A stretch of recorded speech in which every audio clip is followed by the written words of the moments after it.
ഓരോ ടീമുകളായി അവിടേക്ക് എത്തിക്കൊണ്ടിരിക്കുകയാണ്. കണ്ണൂരിൽ നിന്ന് സംഘം എത്തിയിരുന്നു. കലോത്സവത്തിൽ പങ്കെടുക്കുന്നതിന് വേണ്ടി ഷഹദർ കുമാർ ആ സംഘത്തിനൊപ്പം ചേർന്ന് ഒരു റിപ്പോർട്ട് തയ്യാറാക്കിയിരുന്നു. അതിലേക്കാണ് ഇനി.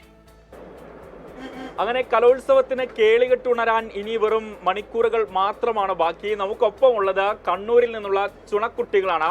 ഇവർ കണ്ണൂരിലേക്ക് വന്നിട്ടുള്ളത് കോൽക്കളിയുമായിട്ടാണ്. അപ്പം എന്തായാലും കപ്പടിച്ചിട്ടേ പോകുള്ളൂ എന്നുള്ള ഒരു തീരുമാനത്തിലാണ് അവരിവിടെ എത്തിയിട്ടുള്ളത്. എന്തിനു വിശേഷം? ഉഷാറ് പോരല്ലോ. സുഖം. എങ്ങനെയുണ്ട് കൊല്ലത്ത് വന്നിട്ട് ഇത്തവണ കപ്പടിച്ചിട്ടേ പോവുള്ളൂ? അതാണ് പ്രതീക്ഷ. അടിക്കും. ഇതിനു മുമ്പ് നിങ്ങളെ സ്കൂൾ വന്നതാണോ? വന്നിട്ടുണ്ട്. കഴിഞ്ഞ പ്രാവശ്യം വന്നിട്ട് കഴിഞ്ഞ 22 വർഷമായിട്ട് സ്റ്റേറ്റ് വരുന്ന ടീമാണ് മുബാർക്ക്. ആദ്യമായിട്ട് വന്ന ടീമുകളിൽ പെടുന്ന ടീമാണ് നിങ്ങള്. അപ്പം ഇത്തവണ കപ്പടിച്ചിട്ട് തന്നെ പോവും അല്ലെ? അങ്ങനെയല്ലേ? പ്രാക്ടീസ് ചെയ്ത് എന്തായാലും സ്റ്റേജ് കാണിക്കും. ഉറപ്പാ.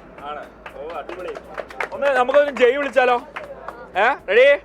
1 2 3.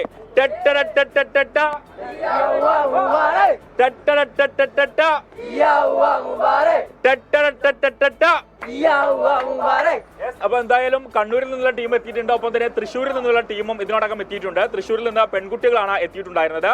അത് അല്പം മുമ്പ് നമ്മൾ കാണിച്ചു. ഒപ്പം തന്നെ കണ്ണൂരിൽ നിന്നുള്ള ചുണക്കുട്ടികളാണുള്ളത്. ഇവർ കോൽക്കളിയുമായിട്ടാണ് എത്തിയിട്ടുള്ളത്. എന്തായാലും കപ്പടിച്ചിട്ടേ കൊല്ലത്ത് നിന്ന് ഇവർ തിരിച്ച് കണ്ണൂരിലേക്ക് വണ്ടി കയറുകയുള്ളൂ എന്നൊരു ദൃഢ നിശ്ചയത്തിലാണ് ഇവർ എത്തിയിട്ടുള്ളത്. എന്തായാലും എല്ലാവിധ ആശംസകളും നേരുകയാണ്. കൊല്ലത്ത് നിന്നും ഷഹദ് റഹ്മാൻ, 24.